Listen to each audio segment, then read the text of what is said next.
Hardly had the smoke cleared from the rubble of the Twin Towers before the US administration began formulating its response. 9 days later, the then President, George W. Bush, declared that the fight back wouldn't be limited by international borders. And we will pursue nations that provide aid or safe haven to terrorism. Every nation in every region now has a decision to make. Either you are with us or you are with the terrorists.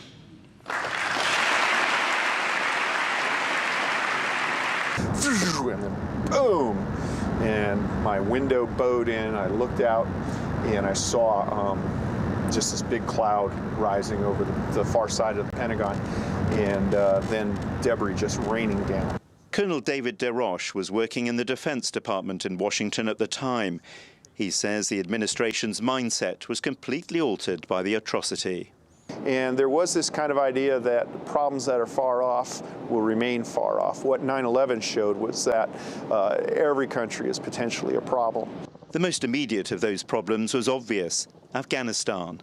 By the end of the year, the Taliban, which had been sheltering al-Qaeda, had been ousted from power. The question was, where next? Throughout its history, the United States has periodically switched between isolationism and interventionism, between withdrawing from the world and trying to influence it. George W. Bush arrived at the White House determined to prioritize his domestic agenda and not be distracted by international affairs. But after 9/11, the so-called neoconservatives in his administration convinced him that there was an opportunity to reshape the world in America's image. In 2003, on the erroneous pretext that Saddam Hussein was hiding weapons of mass destruction, the US invaded Iraq. Another swift military victory followed. But nearly 2 decades and the deaths of hundreds of thousands of civilians later, Iraq is struggling to remain a viable state. Critics say contradictory American foreign policy has also worsened the situation in other parts of the world, most notably Syria. And that instability has contributed to the emergence of Daesh. Supporters of the US so-called war on terror disagree.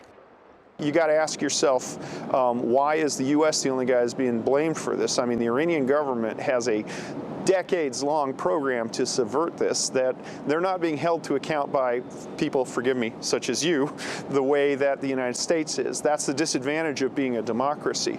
I think that it's a little simplistic to say if the United States was here and something went wrong, everything's the responsibility of the United States. But the images of the Taliban back in control of Afghanistan have prompted many Americans to question whether the past 20 years have been worth the sacrifices, and whether the lessons learned from 9/11 were the wrong ones. John Brain, TRT World, Washington.